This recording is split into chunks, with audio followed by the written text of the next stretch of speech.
kamu akses channel 2 Statistika, dan di sana Miss Mia sudah memposting satu pengumuman terkait proyek integrasi gitu ya. Semua melihat pengumuman tersebut. Di sana terlampirlah 2 dokumen. Dokumen pertama itu wajib kamu download, dokumen kedua tidak perlu kamu download, yang kamu perlu adalah membaca isinya ya. Membaca isinya itu dalam artian ada rubrik khusus matematik. Jadi, anak-anak pada sesi ini kamu akan mengerjakan penilaian kognitif untuk math wajib, di mana 30%-nya adalah penilaian kelompok. Anak-anak akan bersama dengan rekan kerjanya mengolah data kuesioner yang kamu sudah bagikan kepada 30 responden ke dalam bentuk angka. Jadi responnya diubah dalam bentuk angka dan dimasukkan ke dalam template. Itu saja penilaian kelompoknya. Selebihnya adalah penilaian individu, tahap di mana anak-anak menghitung, mengkalkulasi, dan menginterpretasi sendiri data tersebut dalam bentuk disajikan dalam bentuk tabel, diagram batang, diagram lingkaran, dan poligon. Setelah itu, kamu akan tentukan tabel distribusi frekuensinya sesuai dengan data yang ada. Lalu tentukan mean, median, modus, dan juga interpretasinya. Seperti itu. Itu tugasmu. Jadi itu adalah penilaian. Nah, selain itu ada penilaian individu, yaitu formatif yang selama ini kamu kumpulkan, yang kamu kerjakan 10%. Oke, itu untuk rubrik. Nah, yang berikutnya yang anak-anak perlu lakukan adalah pastikan kamu mendownload file ini. Silakan di-download. Nama lengkap, kelas, download. Jika sudah download, boleh di-rename sesuai dengan nama file. Nama lengkap dulu, baru kelas. Saya di sini Miss buka ya. Rename. Ikuti saja. Boleh disingkat ya nama family name-nya kalau terlalu panjang namanya. Misalnya kelompok langsung aja 3 gitu. Kamu gak usah tulis kelompok, langsung aja 3. 3 misalnya kalau kelompok 3, terus kelas 12 IPA 2 atau 12 IPA 4 misalnya. Lalu summative project statistika and then save the file. Anak-anak ikuti kan instruksinya? Yang menonton video ini juga silakan diikuti. Oke, and then dibuka. Miss akan perkenalkan dulu sheet by sheet-nya. Dan forget enable editing supaya bisa diedit. Yang kamu buka adalah file Excel ya, jangan dulu yang ini. Pokoknya satu-satu. Kamu buka apa yang Miss buka, apa yang Miss jelaskan supaya kamu nggak bingung. Kalau misalnya laptopnya masih reboot ya, masih booting, kamu lihat punya temanmu dulu ya, yang di sampingmu. Ada 3 sheet di dalam. Sheet pertama anak-anak, pastikan kalian follow the instruction ya, karena tidak ada penjelasan yang berikut-berikutnya. Sheet pertama itu adalah untuk kamu meng-copy paste file Excel dari hasil pengisian formulir. Jadi, andaikan anak-anak sudah punya hasil sudah punya hasil responden. Jadi kamu download filenya ya. Kamu bisa download dari misalnya form ya, Google Form. Saya form. Form apa ya? Ya, cepat-cepat. Oke, pokoknya intinya kuesionernya kamu download dalam bentuk Microsoft Excel, and then kamu pindahkan. Contoh. Is nggak akan ambil contohnya dari sini. Anggaplah ini punya Koko Cici tahun lalu lah ya. Oke, ini misalnya contohnya punya Koko Cici tahun lalu, sampel dari Farel ya. Misalnya, Koko Farel ini sudah mendownload kan. Jadi kamu ambil copy hasilnya itu ke dalam Excel tempat yang kamu sudah tentukan tadi, yang Excel yang kamu sudah download dari file Miss. Masukkan ke sini. Nah, mungkin ada yang bentukannya tidak seperti ini, ya kan? Ada yang bentukannya tidak seperti ini. Nah, tidak masalah, karena nanti akan diubah hasilnya. Nah, mungkin anak-anak bisa menyesuaikan hasilnya harus dalam bentuk angka, ya. Untuk kolom responden, perhatikan, kolom responden itu kan harusnya kita konfidensial, artinya tidak boleh ada nama orang, ya kan? Nah, kamu bisa beri nama orangnya dengan huruf A, B, C, D, E. Yes, confidential. A, B, C, D, E. Enggak masalah, itu dapurmu sendiri. Tapi untuk dipaparkan di sini A, B, C, D, E, or number. Kamu bisa memilih. Confidential itu rahasia identitas yang mengisi. Lalu, oh ini dia ikut pola ya. Dan seterusnya ke bawah. Jadi, kalau misalnya di sini A, B, C, D, E kan cuma 26 orang ya, 26 ya huruf ya. Kamu pakai angka juga boleh kok, tapi nanti membingungkan. Bisa pakai A1, A2, A3 sampai A30. Bisa juga B1 sampai B30. Ya, kamu sesuaikan sendiri mau nama respondennya siapa. And then, untuk pernyataan 1, apa munculnya Nana? Apakah munculnya dalam bentuk angka punyamu? Ataukah contohnya ini punya Koko Gio ya? Kalian kenal Gio nggak? Nah, ini. Dia bentuknya itu dalam bentuk definisi seperti ini nih, netral, setuju nih kan membingungkan ya. Ada yang dia punya hasil begini, ya. Nah, dia harus mengubah berarti. Ya kan? Netral itu nilainya berapa netral? 3. Sangat tidak setuju? Nilainya 1. Setuju? 4. Iya kan? Dia harus ganti supaya bentuknya itu angka-angka seperti yang Farel punya ini nih. Ini Farel punya, gitu kan? Harus diubah seperti ini. Nah, itu yang anak-anak lakukan pertama kali, ya. Miss jelaskan dulu apa-apa job deskmu, ya. Inilah yang dilakukan di sheet pertama. Paham? Oke, we will move to second sheet ya. Yang kedua itu adalah pernyataan angket. Nah, anak-anak, pada waktu sebelumnya anak-anak sudah membuat sebenarnya ini di kisi-kisi instrumen, ya kan? Coba kamu perhatikan. Sisa kamu kopas ke sini. Jadi, yang di kisi-kisi instrumen kemarin mana tuh kisi-kisi instrumen ya? Ya, template kisi-kisi instrumenmu.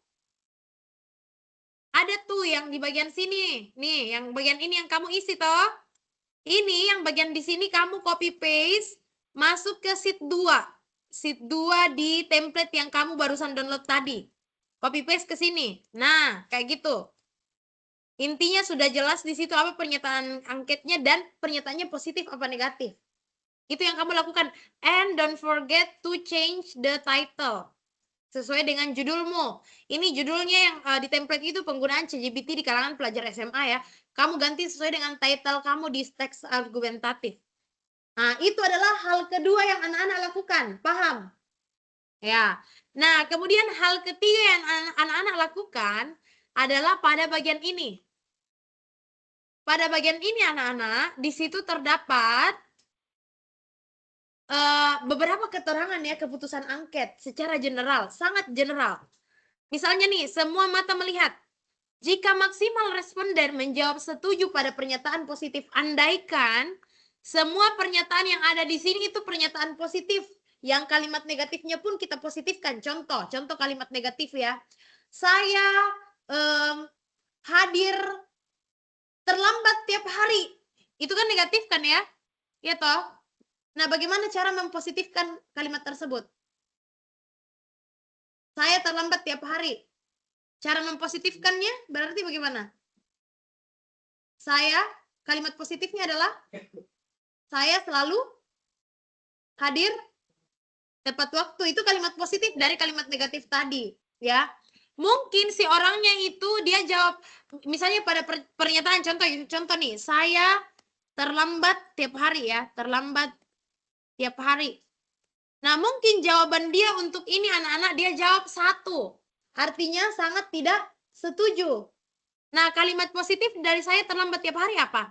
Saya hadir tepat waktu tiap hari, ya kan? Ini kan opositnya, lawannya. Otomatis dengan kalimat saya hadir tepat waktu harusnya dijawab apa? Sangat tidak setuju atau sangat setuju?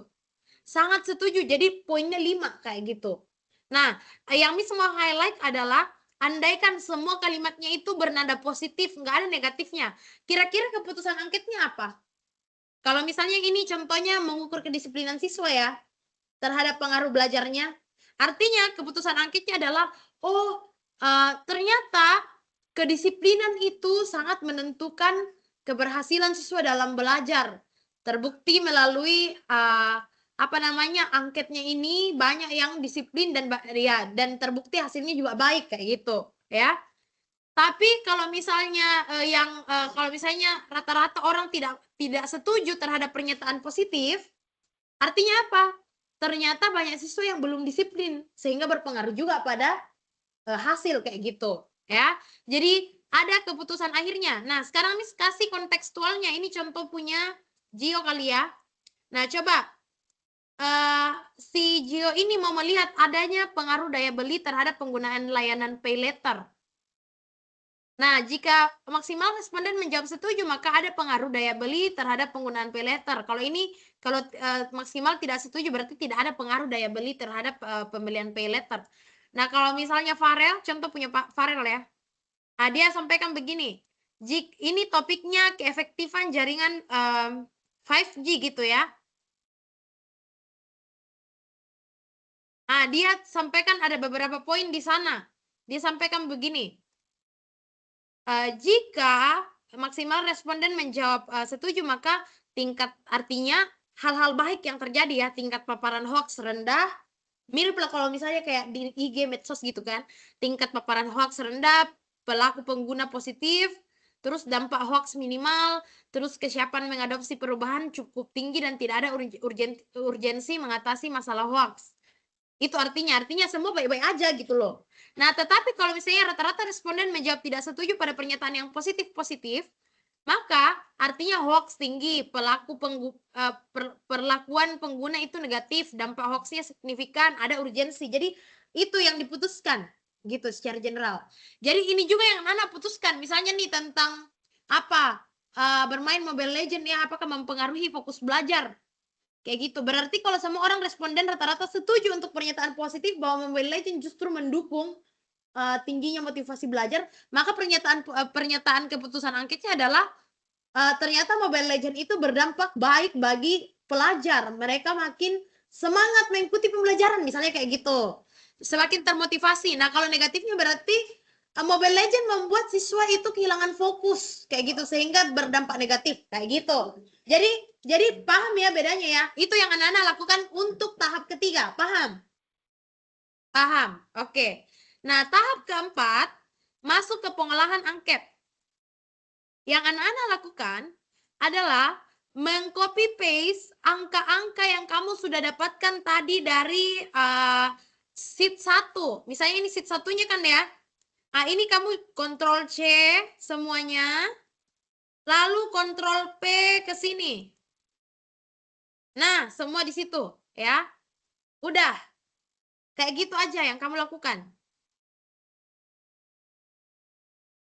Setelah itu ada pernyataan yang harus diubah-ubah ya. Nah, tapi sebelum ke sana atau Miss jelaskan dulu lah ya. Perlu dijelaskan atau kalian mau eksekusi dulu beberapa hal, sheet 1 dan 2. Mungkin eksekusi dulu sheet 1 dan 2 ya. Atau Miss teruskan dulu videonya supaya nanti Miss save videonya and then kamu bisa nonton. Oh ya. Supaya kalian juga punya overview gitu ya. Oke, jadi begini, lanjut. Miss akan jelaskan sampai sejauh mungkin. Oke, andaikan kalian tadi sudah mengkopas apa yang ada di sheet 1 ke sheet 3 ke sini ya anak-anak ya. Nah, misalkan Miss melakukan pengandaian. Coba anak-anak perhatikan. Yang Miss blok merah-merah ini artinya pernyataan positif ya. Yang Miss blok merah ini, bukan merah sih ini, apa oranye ya? Ya, yang ini artinya pernyataan positif. Yang Miss blok kuning-kuning itu artinya pernyataan negatif. Anak-anak akan sangat membingungkan kalau kita mengolah data yang tidak punya tujuan yang sama. Ya, ini kan saling bertolak belakang pernyataannya. Jadi kalau kita mau ambil nilai-nilai rata-ratanya tidak akan representatif. Jadi kita harus punya menentukan apa hal yang sama di antara mereka. Kayak hal yang membuat mereka bisa memiliki satu kesimpulan yang sama. Artinya pernyataan positif ataupun pernyataan negatif, salah satunya harus kita ubah supaya semuanya memiliki pernyataan yang sama, yaitu pernyataan yang positif, sehingga bisa menarik kesimpulan. Artinya apa? Artinya yang pernyataan negatif ini, yang masih Miss bold kuning-kuning ini, Miss harus ubah nilainya menjadi pernyataan positif. Itu kan masih pernyataan negatif toh? Sama kayak tadi, Miss harus samakan kita samakan goalnya atau samakan bahasanya kayak gitu. Karena kalau bahasanya bertolak belakang begini nggak bisa kita tarik kesimpulan. Jadi kita harus samakan bahasanya. Yang pernyataan negatif harus kita ubah dengan pernyataan positif. Dengan cara apa? Kita balik nilainya. Coba anak-anak perhatikan panduan scoring di sini. Ini penilaian individu ya anak-anak ya.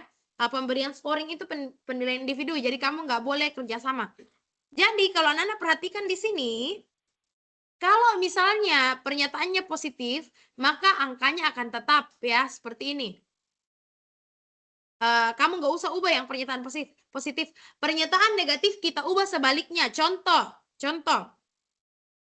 Kalau pernyataan negatif, dia akan sangat setuju, itu jawabannya 1 kan?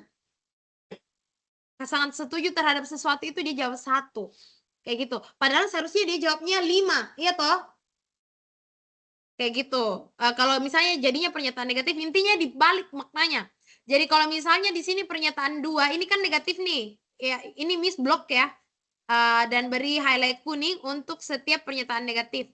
Kamu perhatikan cara Miss untuk memutarkan pernyataannya menjadi negatif. Negatif menjadi positif. Saya pernyataan 2, anak-anak perhatikan.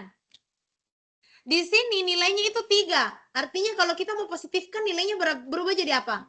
Tetap 3, ragu-ragu tetap ya. Kalau 2 berubah jadi 4. Kalau 4 berubah jadi 2. Kalau 2 berubah jadi 4. Dan seterusnya. Jadi kamu ubah. 5 berarti jadi 1. 2 berubah menjadi 4. 4 jadi 2. 3 tetap. 2 berubah menjadi 4. 5 berubah jadi 1. 4 berubah jadi 2. 3 tetap. 2 berubah jadi 4. 3 berubah jadi 3, 5 berubah jadi 1, 4 berubah jadi 2, dan seterusnya. Silakan anak-anak ubah. Sudah mengubah? Ubah nilai skala dari pernyataan negatif menjadi kebalikannya. Jadi kalau misalnya dia jawabnya 2, berarti kita ubah jadi 4 supaya semua sama-sama menjadi positif nantinya, supaya mudah buat tarik kesimpulan. Gitu. Silakan diubah-ubah. Nah. Iya, jadi positif. Kayak gitu. Nah, ini tugasmu sekarang. Apa? Semuanya kita ubah. Semuanya kita ubah. Hah? Ya udah, tunggu aja orang berikutnya. Kamu udah yang ada dulu. Tapi kamu ingat ya, batasnya sampai mana. Jangan sampai nanti kamu download teracak lagi. Jadi kamu bandingkan datanya, jangan sampai salah. Nanti kamu tambahkan lagi. Oke. Silakan diubah. Nah, mungkin itu ya yang bisa kita lakukan untuk sekarang.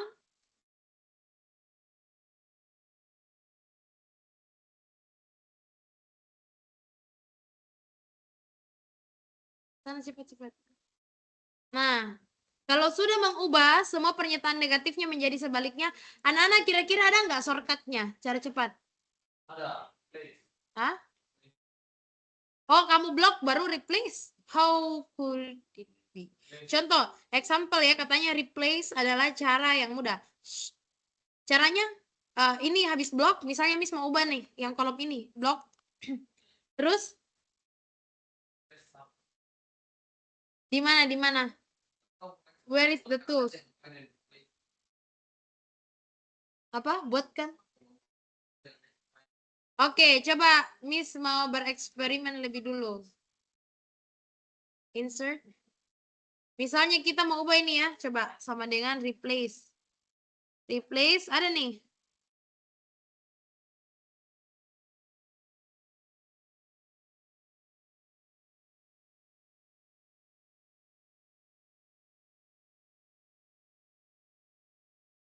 Apa nih replace what?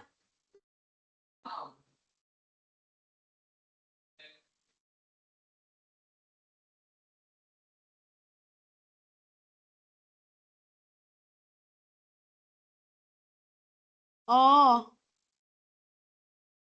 all text.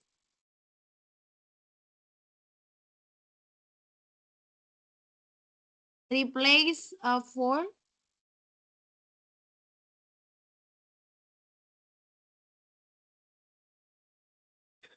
Misalnya Miss Block ini ya. Coba kita coba. Replace 4 dengan new charge 2. Oh. Oh.